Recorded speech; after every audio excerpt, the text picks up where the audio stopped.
우리는 하나님을 믿습니다. 그래서 하나님을 의지하고 살아가죠. 하나님이 나를 영원히 감싸 주신다는 것 또한 믿습니다.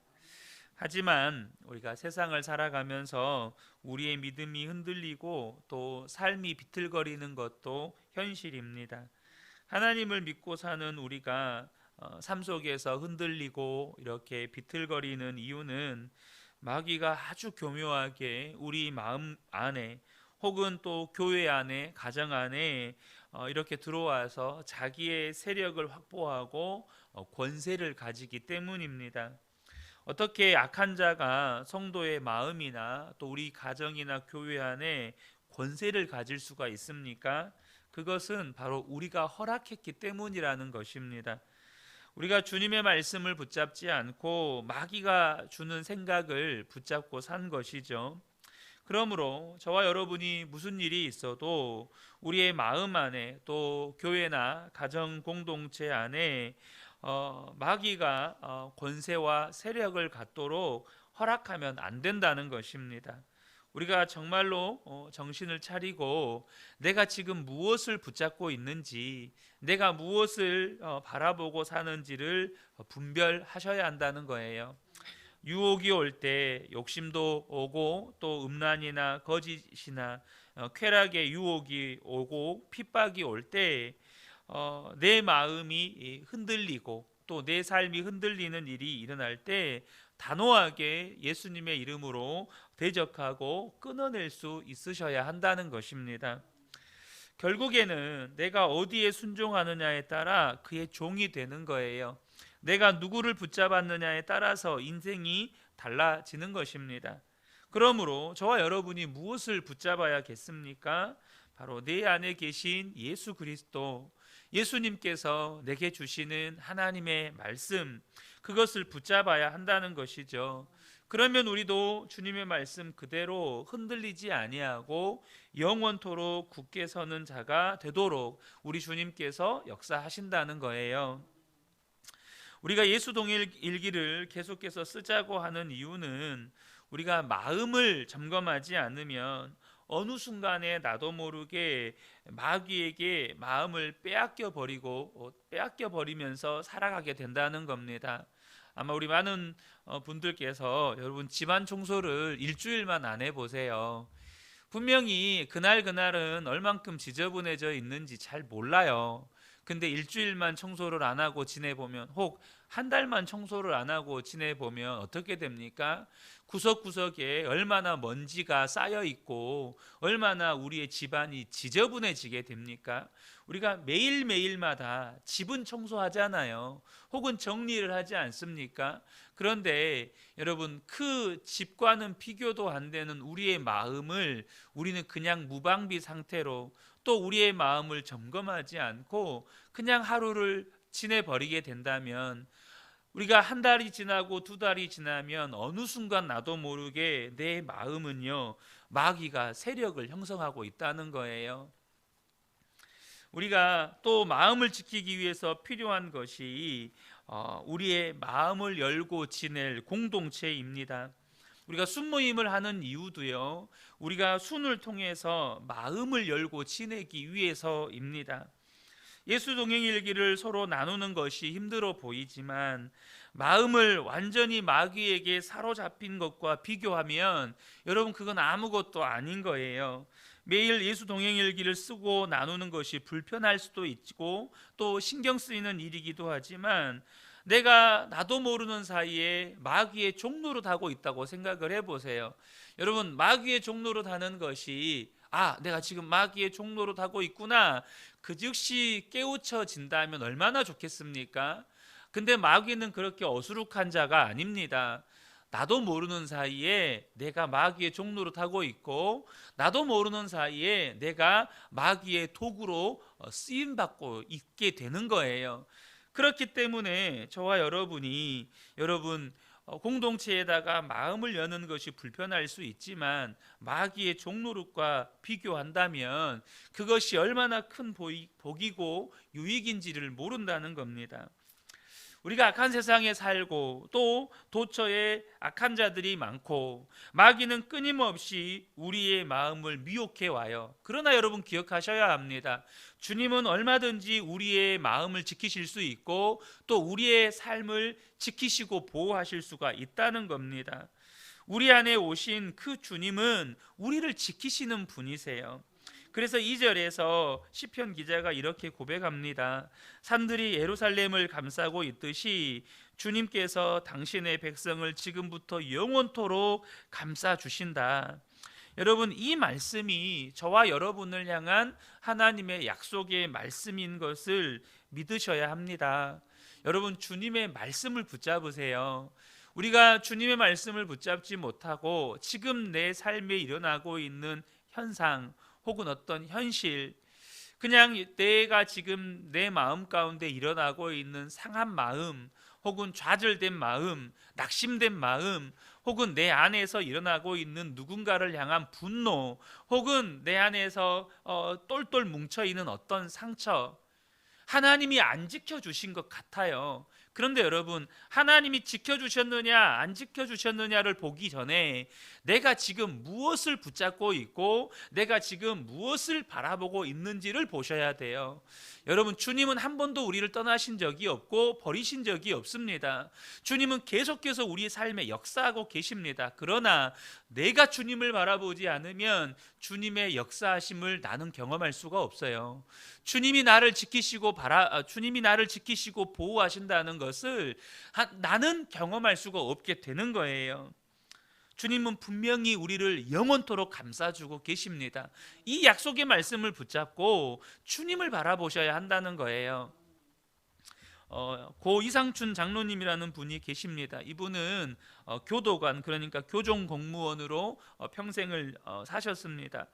은퇴하시고 난 다음에도 여전히 재소자들을 돕는 일을 하셨는데요. 이분의 마지막 사명이 기독교 교도소인 이 소망교도소를 설립하는 것이었습니다. 그런데 이분이 돌아가시기 이 일을 하시다가 갑자기 간암 말기 진단을 받으셨습니다. 그래서 의사들도 빨리 수술을 해야 한다고 했는데 거절하셨어요. 지금 이 소망교도소 설립이 막바지 단계에 들었는데 내가 수술 받느라고 병원에 누워 있으면 이 일을 누가 할 거냐. 그래서 살든지 죽든지 모든 것 다 주님께 맡기고 정말로 기독교 교도소가 세워지기까지 헌신을 하셨습니다. 그리고 금방 몇 개월 안에 돌아가실 거라는 의사의 진단과 상관없이 이 소망교도소가 설립될 때까지 생명 연장을 받으셨습니다. 정말로 여러분, 우리가 간이 안 좋으면 얼굴에 이 낯빛에 다 표시가 나잖아요. 저도 저희 아버지가 이제 돌아가시기 전에 오랫동안 이렇게 술을 드셨고 이제 병원에서 교통사고가 아니어도 지금 간 경화가 진행되고 있기 때문에 5년 이상 살기 어렵겠다라는 이야기를 들었어요. 그러니까 저희 아버지의 얼굴은 항상 그 자줏빛, 그 술독이 항상 쪄들어 있는 그런 낯빛이셨거든요. 그러니까 이제 뭐 간암 말기시니까 얼굴빛도 까맣고 사실 그 의학적으로 보면 그렇지 않겠습니까? 아, 저분 아프구나, 이걸 볼 수 있는 거죠. 그러나 이분의 얼굴은 정말로 정말 간암 환자라고는 볼 수 없을 만큼 늘 밝았습니다. 물론 의학적으로는 얼굴 낯빛이 어둡지만 그 얼굴 빛이 밝아요. 늘 웃고 또 우스갯소리 농담도 잘하시고 또 얼마 안 있으면 죽을 거라는 사람처럼 보이지 않을 만큼 늘 여유가 있는 거예요. 사실 여러분, 평생 죄 짓고 이렇게 수용 시설에 있는 사람과 이 죄수들과 평생을 지낸 분이에요. 여러분, 그러면 그런 사람들의 영향을 받게 되잖아요. 막 욕설하고 험상궂고 이런 분들의 영향을 받으면 나도 모르게 얼굴이 늘 굳어 있고 좀 그 사람들에게 안 눌리려면 더 힘있게 또 무섭게 이렇게 해야 되잖아요. 그런데 이분이 교도소에서의 별명이 작은 예수였습니다. 그래서 그분과 같이 근무했던 직원의 증언인데, 사람이 없으면 왕도 대통령도 욕한다는데 서로 속상하면 그 사람 보기 싫다, 야단치고 싶다, 이런 이야기를 할 수 있잖아요. 그런데 이상춘 장로님은 한 번도 불평이나 불만을 말씀하시는 것을 들어본 적이 없습니다. 다른 사람을 탓하는 경우도 본 적이 없습니다. 장로님이 늘 이런 고백을 하셨대요. 하나님, 빨리 데려가시든지 아니면 고쳐서 쓰시든지 주님 뜻대로 하세요. 빨리 데려가셔도 좋고, 그게 아니라면 고쳐서 쓰셔도 좋고. 그러면서 마지막 숨을 거두시기 얼마 직전에 이제 교도소 설립이 완공이 되어서 현장에 가셔서 같이 예배드리고 이렇게 얼마 뒤에 돌아가셨습니다. 여러분, 뭘 말씀드리고자 하냐면, 하나님은 어떤 처지에서도 우리의 마음이 마귀에게 빼앗기지 않도록, 우리의 마음 안에 마귀가 권세를 잡지 않도록 우리의 마음을 올곧게 정직하게 지켜주실 수 있는 분이시라는 겁니다. 내가 무엇을 붙잡느냐에 따라서 다른 거예요. 내가 무엇을 붙잡고 내가 무엇에 순종하느냐에 따라 그것의 종이 되는 거예요. 마귀의 생각을 붙잡고 살면 마귀의 종이 되는 것이고, 주님을 바라보고 주의 말씀을 붙잡고 살면 내 마음이 지켜지고 주님의 종으로 사는 겁니다. 여러분, 세상보다 크신 주님이 우리 안에 와 계셔서 우리의 마음의 왕이 되셨습니다. 그 왕 되신 주님이 우리의 마음을 지켜주시는 거예요. 에임이라는 인도 자매가 있습니다. 여러분, 전 세계에서 한국 하면 1등으로 첫 번째 손으로 꼽는 것 중에 하나가 교육열이잖아요. 심지어 그 오바마 정부 때인가요? 미국 공교육이 한국 교육을 지금 따라가고 있다는 거 아십니까? 그 정도로 한국의 교육열은 어마어마한데요. 이 인도의 교육열이 한국보다 더하면 더했지 덜하지 않다고 이야기를 하더라고요. 그래서 어렸을 때부터 그런 교육열 속에서 공부하고 교회도 열심히 다녔지만, 이 자매의 꿈은 뭐였냐면 공부 열심히 해서 좋은 대학 가고 좋은 직장 가고 좋은 남편 만나서 좋은 집에서 또 좋은 차 타고 다니면서 그렇게 편안하게 사는 게 꿈이었어요. 그래서 미국의 명문 대학 중에 하나인 뉴욕 대학교에 입학을 했는데, 거기에서 의사 지망생인 한 청년을 만나서 7년을 교제한 거예요. 그리고 7년 동안 이제 이 의사 지망생 형제에게 모든 걸 걸었습니다. 이 자매가. 그런데 7년이 지난 뒤에 형제가 이제 의사가 되고 하니까 헤어지자고 한 거예요. 7년 동안 이 자매는 그 형제에게 모든 것을 주었는데 갑자기 버림을 받게 된 겁니다. 너무 비참하고 자기는 너무 더러운 여자가 되었다는 느낌이 들었습니다. 어떻게 해야 할지, 모든 것을 다 준 사람에게 버림을 받으니까 살 희망도 없어졌습니다. 그때 그가 늘 지나치던 이 뉴욕 맨하튼 스퀘어의 한 교회에 기도회에 참석을 하게 되었습니다. 이렇게 기도회에 참석을 하면서 설교를 듣다가 울고 기도하다가 울고 찬송하는 시간에 그렇게 울었습니다. 자기가 너무 비참하고 너무 더러운 여자가 되었고 이제는 살 희망조차 없다고 생각이 들었던 거예요. 그런데 그렇게 우는데 갑자기 찬양의 가사가 마음에 박혀 들어오는 거예요. 이해할 수가 없는 가사였습니다. 자기는 7년 동안 믿었던 남자에게 모든 것을 주고 버림받은 사람인데, 그런 자기를 위해서 생명을 주신 주님이시라는 거예요. 찬양의 가사가 이렇습니다. 놀라우신 그 사랑, 어떻게 그러실 수가 있었나요? 어떻게 왕이신 주께서 나를 위해 돌아가실 수 있었나요? 여러분, 어렸을 때부터 교회를 다녔기 때문에 예수님의 십자가, 그리고 나를 위해서 죽으신 그분의 사랑, 처음 듣는 이야기가 아닙니다. 생소한 이야기가 아니에요. 그런데 그날 버림받은 여자로서 그 예배에 참석할 때 들었던 십자가의 사랑, 무조건적인 용서, 이것은 그 자매에게 충격적인 메시지였습니다. 그래서 그분은 나를 위해 죽으셨다는데 나는 그분을 위해서 아무것도 한 것이 없는 거예요. 그래서 그날 그 자매는 예수님을 나의 주님으로 영접을 하고 인생이 완전히 바뀌어 버렸습니다. 그리고 지금은 전 세계를 다니면서 하나님의 말씀을 전하는 사역자로 살아가고 있어요. 여러분은 지금 무엇에다가 여러분의 인생을 바치고 있습니까? 정말로 믿을 만한 것에 여러분의 인생을 바치고 있나요? 어떤 분은 돈에 인생을 바칩니다. 어떤 분은 자녀의 성공에다가 인생을 바쳐요. 어떤 분은 세상의 성공에다가 인생을 바칩니다. 여러분, 지금 무엇에다가 여러분의 삶을 혹은 여러분의 재정과 열정과 관심을 바치고 있습니까? 그런데요, 여러분, 너무나도 많은 사람들이 내가 바쳤던 그 대상에게 버림받고 있다는 거 아십니까? 나의 시간도 바치고 열정도 바치고 젊음도 바치고 또 뭐 재물도 바치고 다 갖다 바쳤는데 그 내가 바쳤던 그 대상에게 배신당하고 버림받았다는 거예요. 얼마나 많은 인생들이 그 배신감에 또 그 상처에 여러분 몸서리치면서 살고 있는지를 모릅니다.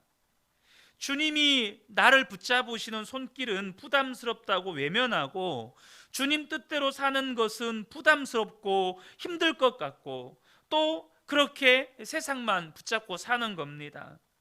그런데 여러분 그거 아시잖아요. 세상은 여러분 때에 따라 요동한다는 거. 세상은요 시시각각 요동합니다. 근데 내가 붙잡았던 세상이 요동하니까 나도 요동을 치는 거예요. 내 인생도 정말로 요동을 치는 겁니다. 그렇게 인생이 비틀거리다가 그렇게 굽은 길로 가다가 악한 자와 함께 멸망의 길로 들어서는 인생들이 너무나도 많다는 겁니다. 혹시 여러분 중에 내가 지금 비틀거리고 있는 것 같다, 내가 지금 예수님을 믿는다고 하면서도 세상 따라 사람 따라 살고 있는 것 같다, 이런 생각이 드는 분들이 계시다면 시편 기자가 우리에게 지금 요청하는 겁니다. 바로 주님을 의지하라는 거예요. 주의 말씀을 붙잡고 살아가라는 거예요. 왜냐하면 주님만이 우리의 영혼을 지키실 수 있고 영원토록 우리를 지키실 수 있는 분이시기 때문에 그렇다는 겁니다. 예수님께서 베드로를 향해서 이런 말씀을 하셨습니다. 누가복음 22장 31절 32절에 시몬아 시몬아 보라 사탄이 너희를 밀 까부르듯 하려고 요구하였으나 그러나 내가 너를 위하여 내 믿음이 떨어지지 않기를 기도하였노니 너는 돌이킨 후에 내 형제를 굳게 하라. 여러분 마귀가 베드로를 쥐고 뒤흔든다는 거예요. 뒤흔드는 정도가 아니라 밀을 까듯이 이렇게 베드로를 짓이긴다는 것입니다. 베드로가 얼마나 그 주님의 말씀을 듣고 충격을 받았겠습니까? 마귀가 베드로의 인생을 완전히 파멸시키려고 작정하고 베드로의 삶에 달려들고 있다는 거예요. 그런데 여러분 베드로뿐이겠습니까? 저와 여러분의 삶도 마귀가 저와 여러분의 인생을 파멸시키려고 작정하고 달려들고 있다는 거 아십니까? 우리 주님이 근데 우리보다 더 잘 아세요. 우리 주님이 그것을 더 잘 알고 계시다는 것입니다. 그래서 베드로를 향해서 네가 넘어지겠지만 다시 일어나서 내 형제들을 굳게 세워주는 사명자가 되라, 내가 그렇게 기도하고 있다, 그렇게 말씀해 주고 계십니다. 실제로 베드로에게 어떤 일이 일어났습니까? 예수님을 배신하고 예수님을 부인하고 그렇게 예수님을 저주했던 사람 아닙니까? 여러분 예수님도 상처받지만 그렇게 베드로가 우리가 주님을 위해 죽겠다고 고백했던 사람이잖아요.